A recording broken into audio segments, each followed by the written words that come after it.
Being on the front lines in the fight to educate the next generation is tough. The goal of this podcast is to provide you with important updates, encouragement, and connection. Welcome to the Institute Leaders Lifeline. Hello, and welcome to this episode of the Institute Leaders Lifeline. My name is Mike Sinclair, Deputy Superintendent of School Support at the Charter Institute at Erskine. And you're going to hear an encore performance of the interview we did earlier this year with Dr. Michael Gordon-Smith. Dr. Smith is opening up the new school in Lexington, South Carolina with the American Leadership Academy. It's a very high interest school. They were originally going to open with less grades, but because of demand and even a waiting list, in their very first year of operation, they are going to go kindergarten through 12th grade. So we're really excited about the things that they're doing, the community support, all of the excitement around this school. And I think you're going to learn a lot about leadership from listening to this interview. If you missed it the first time, his pathway into education was not traditional. He really had a different career path that he was pursuing. And because of some events that occurred in his life, he chose to divert into education and hasn't looked back. And as you can see by the demand in his school, he is a dynamic person. He can really bring a lot of energy, a lot of knowledge, a lot of excitement into his school. So listen carefully to some of the strategies he's used and is planning to use as he opens American Leadership Academy in Lexington, South Carolina. A couple of quick announcements here for our school leaders. First, don't forget our school leaders meeting is tomorrow, May the 10th. That's Wednesday, May the 10th. We'll be talking about finance. We do have some numbers coming out of the General Assembly that we think will help you begin to build your budget. There's still a couple of things that could really impact it. So we will be giving you some information and a tool that you can use as you build your budget. So as we get those additional pieces of information, you can just plug it and run with it. So I hope you're going to enjoy that. That's tomorrow from 10 to 11:30. Also, don't forget that we have our awards banquet on May the 18th. We need you to make sure you're there. You bring your board members. You bring your any support team that you need to bring to help celebrate. Not only are we celebrating our teachers of the year, volunteers of the year, students of the year, we've got our coordinators of the year. We've got lots of people that we are going to recognize, but it's also a chance that we can gather as a group to celebrate the 5th year anniversary of the Charter Institute at Erskine. If you've been in charter schools for long enough, you know that the Charter Institute at Erskine plays a critical role in our charter school environment, and we thank you for being part of our family. So come join us May 18th. If you don't have all of that information, please reach out. We'll get you the link to register and everything that you need. It's been in the Leaders Update, but we know you're busy and sometimes can miss that information. So please let me know if you need that information, and I'll get it to you immediately so you can have your team in Columbia May 18th. We'll have a brief reception before, and then we'll get on with dinner and the program.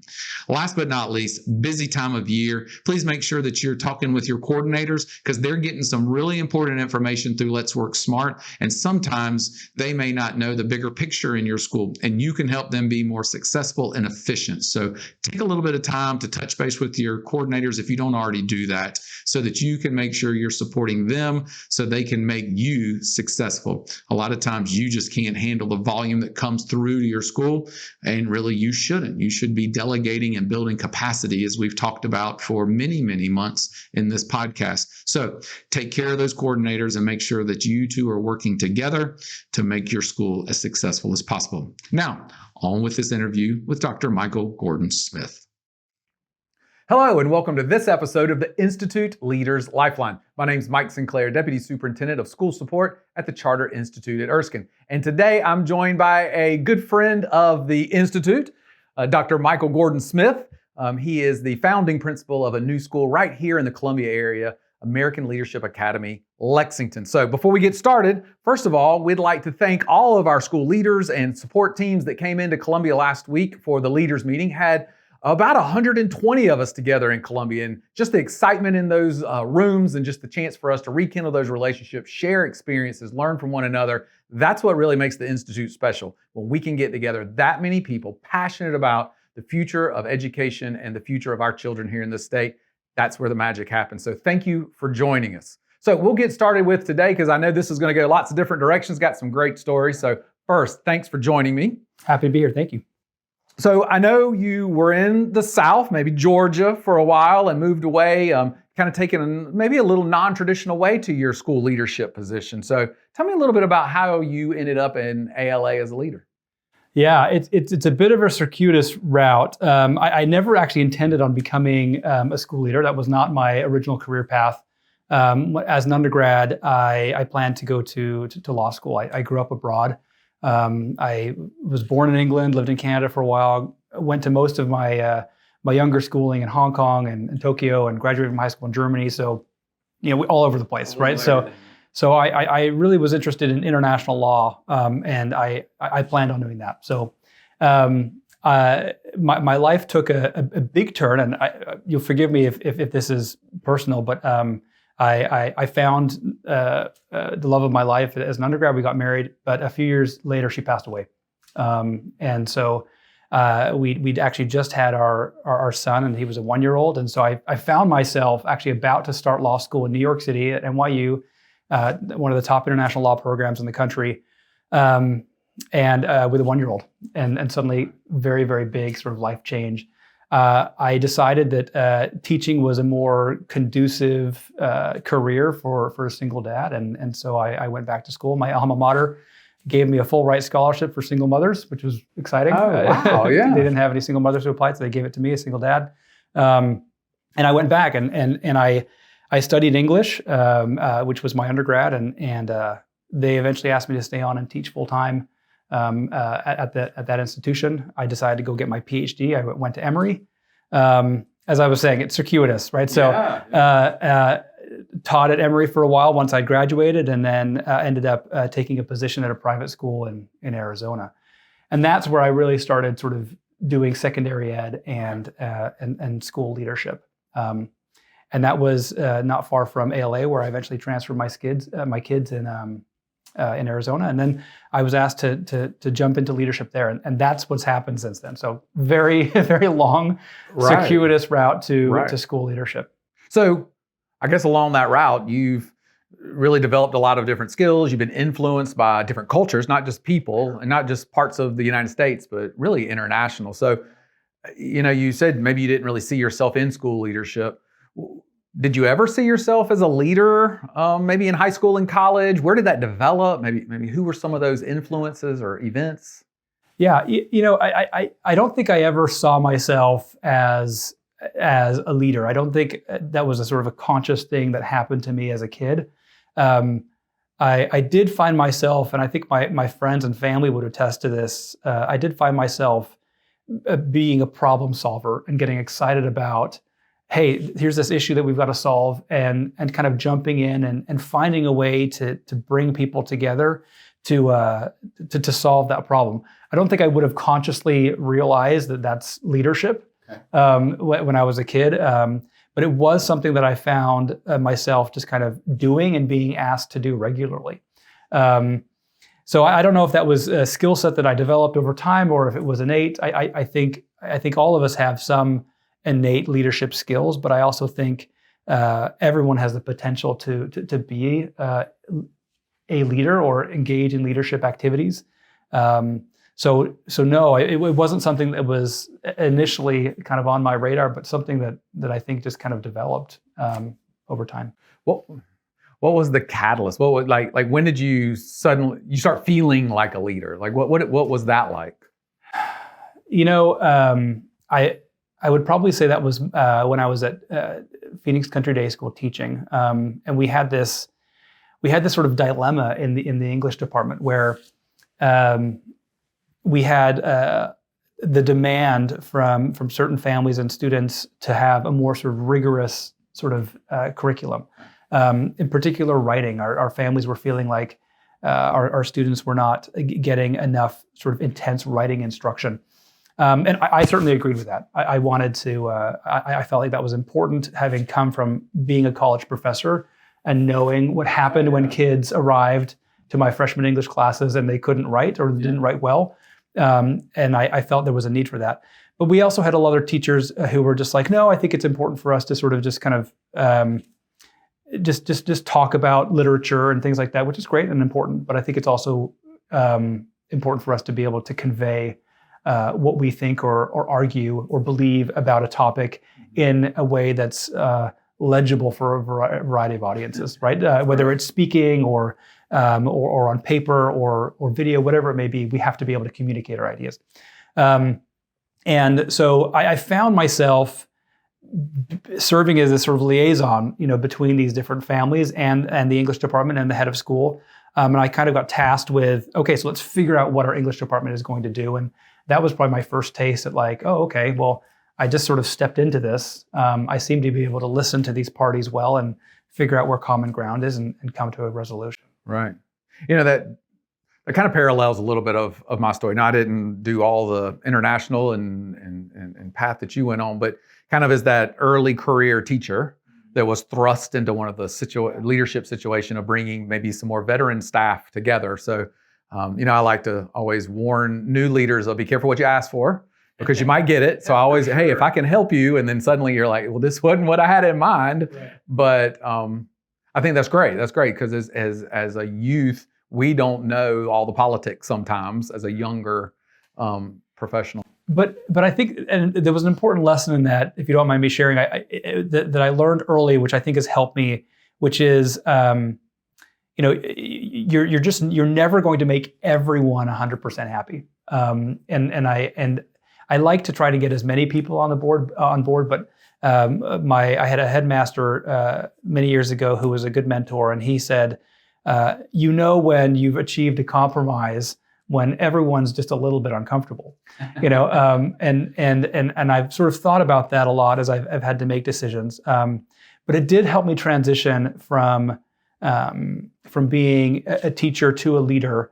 And teachers are leaders in their own right, but when you're leading a school, it is a bit different, because I had to learn to sort of let go of some of that desire to keep everybody happy, which I think is a very common trait in very good teachers, right? But when you move into a school leadership position, you kind of have to be okay and not let it eat at you that you may not be everybody's best friend, and that's a hard transition for a lot of educators to make. Right.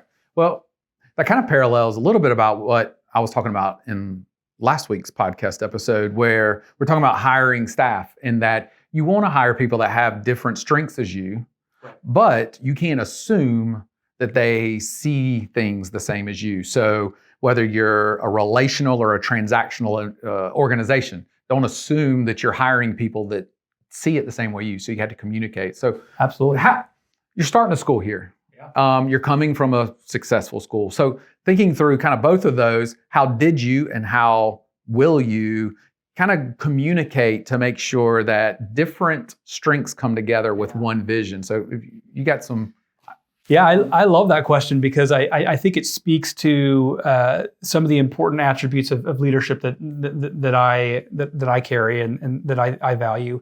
I'm very much a believer in one's ability to communicate effectively if you're in a leadership position. I think central to that is the ability to listen. I think the skill set of listening and its relationship to leadership is so frequently overlooked, and it's really not something that we're taught very well as leaders. I think we're expected to be good listeners, and we say, listen to your parents, listen to your kids, listen to your stakeholders, right? But we're never really sort of taught what that looks like and how to do that well. I think it is a skill set that does require time to develop. But I think the way to do that is to be open to bringing in people that are comfortable enough with you as a leader to say, hey, I'm not sure I agree 100% about this. Here's my opinion on it. And be able to sort of collaborate and come together, but also have people on your team that to support you that can say, okay, I disagree with your decision, but I will commit to it.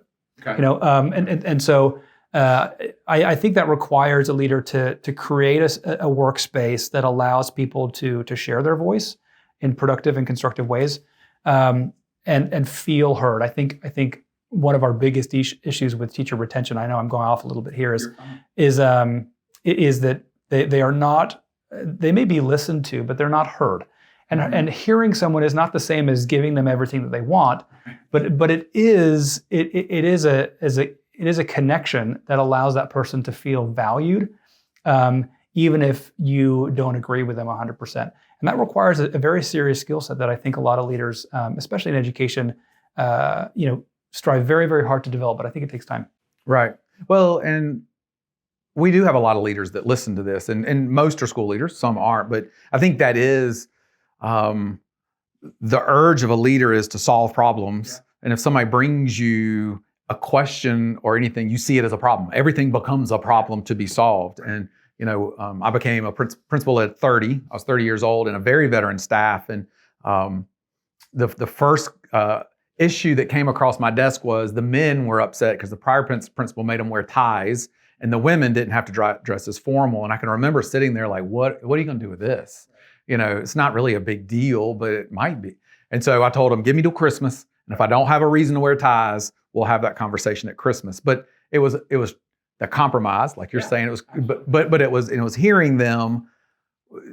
Do you have any examples maybe that you could think of, or how do you handle that employee? For our brand new leaders that haven't faced some of this stuff, how do you handle that when someone approaches you with a problem and you don't have the answer right now? Yeah, no, that's great. I can think of several instances. I've had from all different stakeholders, right? So I think parents is probably the easiest. So I'll give a quick example that I think the more challenging is teachers, as you pointed out.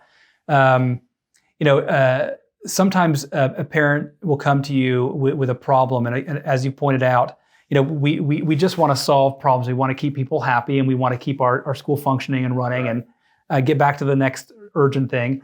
And candidly, I learned this from my wife. Sometimes I don't want you to solve my problem. Sometimes I just want you to hear what I have to say, right? So, and maybe you've had that experience too. Absolutely. I don't know. And I found that actually applies to my profession as well. Like, for a lot of parents, the issue that Timmy's having in geometry class is the lightning rod, that really sort of sets the house on fire. But they're more concerned about making their car payment that month, which they're not going to open up to you about, but they do want to make sure, their kid and they are part of a space that hears what they have to say. Okay. And so I found that if I just listen to a parent come in and talk through an issue, sometimes that's all it takes. And they're like, what? Thank you. I think this is resolved. I'm like, you bet, anytime. Yeah. So, and it does take up your day, and that happens with teachers too. So, right. I had a teacher who, she was not being very compliant in a lot of different things. Okay. She was a phenomenal educator, and the kids loved her, and the parents loved her. But when it came to following policies and procedures that were important to the culture of our campus, she was struggling a little bit. I took the initial approach of, hey, let's figure this out. These are expectations. We just need to do this. When I realized that wasn't working, I finally just had to have a sit down and be like, hey, help me understand what's going on, right? Like, tell me what's on your plate and where we are on these things. And I learned a lot about her. I learned that as an educator, what she values most is feeling that her kids care about her class and want to be in her class. Right. She cares about making sure that they're learning. And for her, the policies and procedures that often are important to leadership, right, when it comes to sort of keeping things in order, just weren't that important to her. But we were able to have a conversation. Once I found out that that's what she valued, and I was able to provide her my own sense of her value because of those things, and told her, like, gosh, you are phenomenal in all of these things, right? I want to make sure you understand how valuable you are to the institution because of these things. She was like, okay, I just need to hear that. Fine, yeah. I'll make sure I don't bring, my cat to work anymore. So. Yeah. Oh, well, that wouldn't surprise me. I mean, there's all kinds of stories from coming through. That reminds me, a lot of times in my head, I think of like administrative liability. You can have a really good employee, a teacher that knocks it out, and then they don't do something, and you got to figure out where's the balance. Yeah. Does the good offset the bad, and then how can you work with them? But I think that's it. You bring them in and you listen and you try to find that value with them. When you're talking about the parent conflict, it reminds me of thinking about the parents are not keeping the good kids at home and sending only the bad kids to school. Like they're doing the best they can. And like you were talking, the car payment, the whatever, you don't know who's on the other side. And, I, in Greenville County, where most of my career was, I had the opportunity, and I say it's a great opportunity that I didn't realize how good it was going to be, to go into a different part of the county than I had grown up in. And it was where the textile mills used to be. And I learned so much about just the generational cycle of that community. And I saw it, and it's forever changed my career. And that was in 2002. And that's forever changed the way I view things. Is, for example, one family, the dad had gotten a job, and we were talking to them about catching up on some payments and things like that. And what we came to realize in a very confidential, closed door conversation was the dad said, I'm not sure I'm going to be able to keep my job, and someone else is going to have to help me. Yeah. So I'm going to help these other people with money. And it just made sense. I would have never been able to navigate the world they lived in, no matter how much education. And they were navigating it perfectly. They understood it didn't make sense to my middle class view, but it did to that gentleman in that community. But we would have never known that. And if not, we might have harbored frustration. Why aren't you doing this? Yeah. But he has to live and take care of his kids. It's so true, and people have so much going on, it's. If I can share this quick story, it reminds me what you were sharing. I did have this sort of conflict at school with a student who we had an organization reach out and say, hey, we'd like to promote our organization at your football game. And as an institution, we typically don't promote or allow that, because we feel like we're tacitly, agreeing with that particular organization over another, which may be just as valuable. And so the student who played football was really eager to participate in this organization.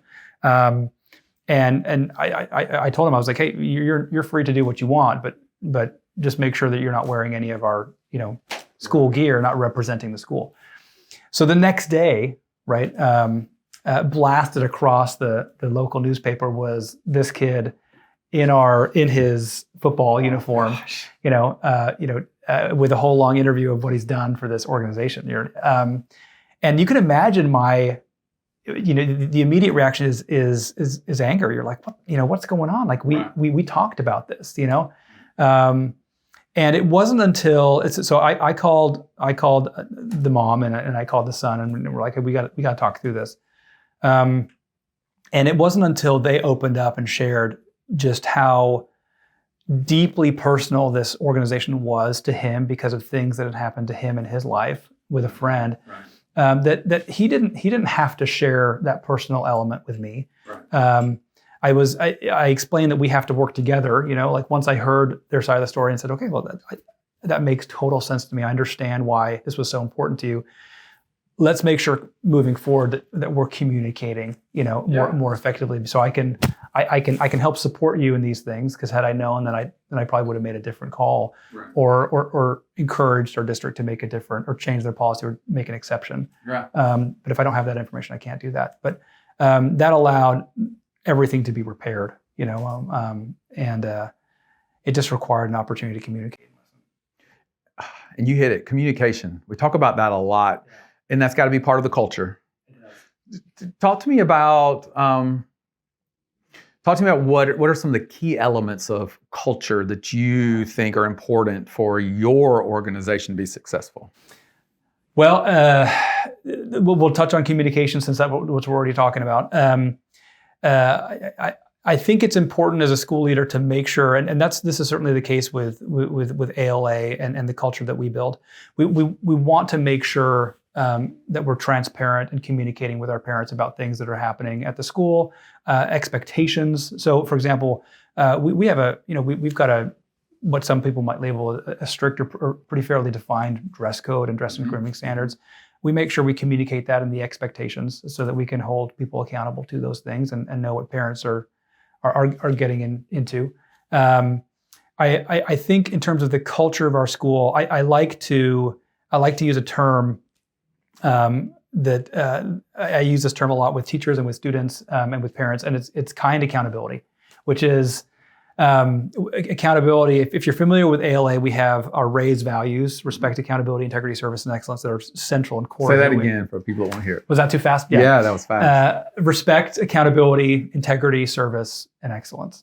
And those inform every element of what we do: our hiring, our curriculum, how we interact with each other as staff and admin and faculty and teachers and as students. But I do feel like we've done ourselves a big disservice with kids when we don't hold them accountable to the things that they've committed to doing. Right now, kids by nature are learning, right? And this is one of the exciting things about being a school leader. You get to help them navigate that challenging and sometimes difficult process. And kids make mistakes, and that's great. There's always grace that's offered in situations like that. But we do want to make sure we hold ourselves accountable to what we've promised for our families, and we also want to make sure our students hold themselves accountable to the things that they've committed to doing. Mm-hmm. So we don't really sort of compromise on those things. Again, with communication, I want to know the full story about what happened, so we can figure out how this happened if we're talking about a situation that requires discipline or a conversation. But I always believe in being firm in our accountability, but also being super kind about it. Sometimes we can get defensive when we're holding people accountable, and that's the worst approach that we can have. Instead, we can be empathetic and we can be kind, but we can also make sure we're firm about the box that we get to operate in. Right. So that helps build our culture. So communication, accountability. Kindness is by far the which is again connected to the accountability part. But I firmly believe that students cannot learn in a classroom when their teacher doesn't care deeply about them, right? Yeah. And as far as I'm concerned, if your student doesn't think you care about them, then you probably don't. And so they're pretty perceptive, right? And so I think that's vital for kids to be able to learn. Teenagers in particular are just not going to put in the time and effort to learn something if they feel like the person delivering that information doesn't really care deeply about them, right? I think this happens a lot with our own teenagers, right? Where they may perceive that we don't love them or care about them because we hold them accountable to things, and then I've had that situation many times where my son will come home and be like, "Hey, did you know this and this and this? I think that's so cool. I think I'm going to do that." And I'm like, I have to hold my tongue because I'm like, yeah, I told you last week that was a good idea. But of course, it has to come from someone else because I am no longer credible as your dad. So, but I think when it comes to teachers, kindness and showing love for those kids is so vital. It's an important part of our hiring. So, right. Yeah. Let's stay on that thread. And you were talking about your son.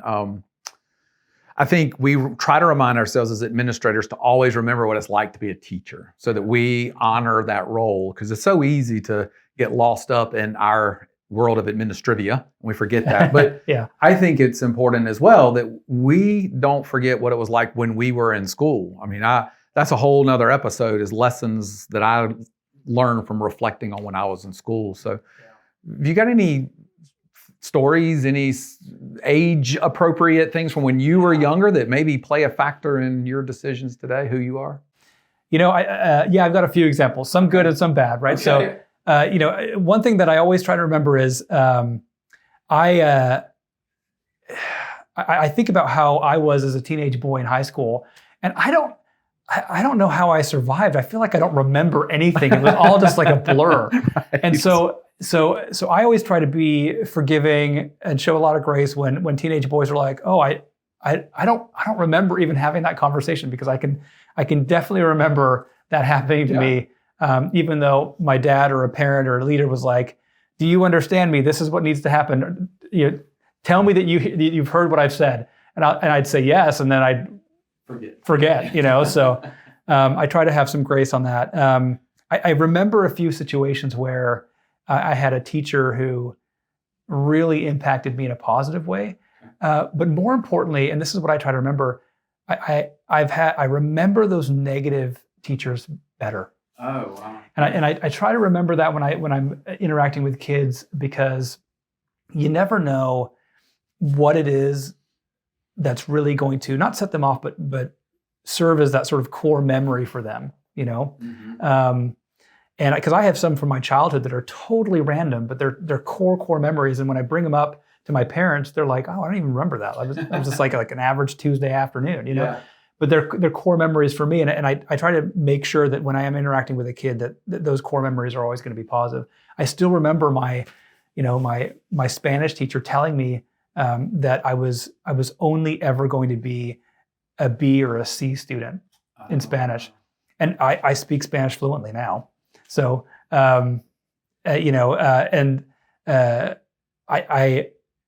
do have the personality where if someone tells me I can't do something, I try to prove them wrong. So that's a full disclosure. Right. But I remember how that made me feel. Mm-hmm. And I always try to remember that when I think about interactions with kids. So. Yeah, my French teacher gave me a D minus to make sure I didn't have to repeat her class. And I thought I was pretty good. So a D went to college. Minus seems that was superfluous. That was like the handwritten one. It was almost like you didn't pass, but I don't want you again. Move on. And then I went to college, made A's and everything. So yes, I understand that piece of it. I mean, with a PhD and all, I know you read a lot and you stay busy in learning. Are there any books, podcasts, speakers, what feeds you? What's some things you might recommend for us to go and check out? Yeah. So I'll be brief because, when you ask a PhD in English what books they read, you're opening up a Pandora's box. One book I love that I think is valuable for all education leaders is Extraordinary Influence by Tim Irwin. It's a business book. It's typically been sort of touted as that.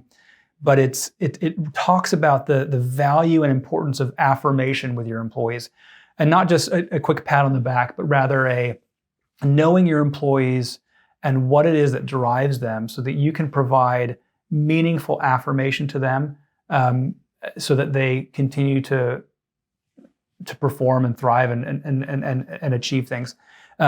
That's been very, very helpful for me as a school leader as I think about kids. I think overt criticism has lasting effects on the brain, as I've just demonstrated with my Spanish teacher. But I think if we can affirm our kids in ways that are meaningful to them, because sometimes Timmy. I don't know why I'm always referring to Timmy. Timmy doesn't care about getting an A in geometry, but he may care about how he's perceived on the football field. But if you know that about your student, you can use that to motivate him to be successful in geometry. And that's the sort of affirmation that I think is vital. And the same goes for your teachers. If you know what drives them, you can provide that affirmation that's going to build your influence. And there's two ways to get things done as a school leader. One is you use your power, and one is you use your influence. And using your power is temporary, and it's not effective. But building influence with the people that you have to lead will always get you farther. That's great. That's good stuff. Now, tell us about ALA. Okay. Yeah, American Leadership Academy Lexington is an exceptional place. I'm really excited that we get to build this school here in this area. We've garnered a lot of support and a lot of interest about the school, and enrollment has been through the roof. So that's fantastic. And we've had lots of people reaching out about positions and jobs at the school. As an institution, we're grounded in our raised values, as I've pointed out. We care about providing a full high school experience in a moral and wholesome environment. The mission of our school is what I'm most passionate about, and that's why I work for ALA. And it is in support of the family to provide the best educational experience to as many students as possible in a moral and wholesome environment.